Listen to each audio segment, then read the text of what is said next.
Maniniwala ka bang palitaw din ito? Tara, gawa tayo. Sa mixing bowl, ilagay ko na yung 500 grams na glutinous powder. At lagyan ko na ng asukal. Ihalo lang hanggang sa ma-mix lang yung asukal sa ating malagkit. At pagkatapos yan, maglagay ako ng tubig. Bali, 2 cups na tubig ang nailagay ko dyan. Pero tansya-tansyahin mo lang, huwag mong biglain para hindi mo naman mamaya masubrahan naman ng tubig at magbasa. Depende kasi yan sa glutinous powder na gamit mo. Minsan kasi mayroong malakas sa tubig, mayroong namang hindi.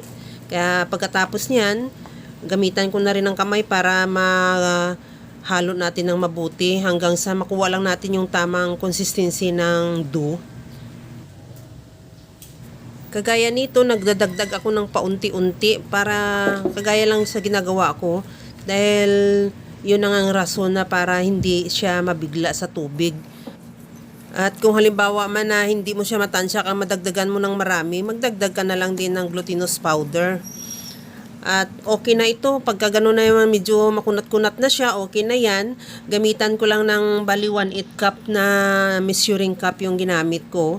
At bilugin ko lang ng bahagya at ipa-flatten. Pero ginawa ko siyang parang oblong o pahaba. Pagkatapos yan, ituloy na lang natin sa pagbilog yung lahat nating dough hanggang sa maubos. At ito na yung nagawa natin at nagpainit na rin ako ng tubig sa kaldero o sa kawali. At lutuin na natin yan. Kailangan makulo na yung tubig natin bago mo siya ilagay. At antayin na lang natin din na lumutang. Pagka lutang yan, ibig sabihin luto na. At kagaya nito, tanggalin lang natin at ilagay ko na yan sa tray na nilagyan ko ng crushed graham.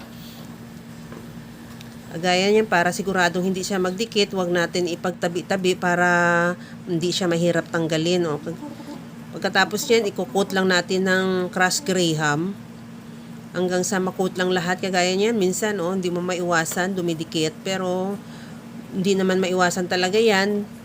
At mas maganda na talaga yung hindi mo siya ipagpatong-patong para hindi siya magkadikitan.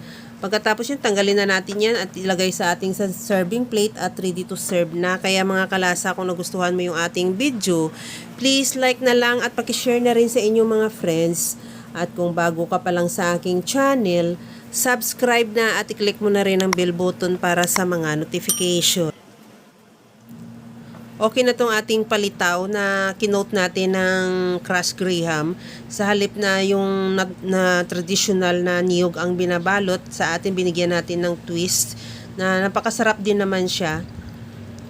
Hanggang sa muli mga kalasa, thank you for watching. Bye-bye!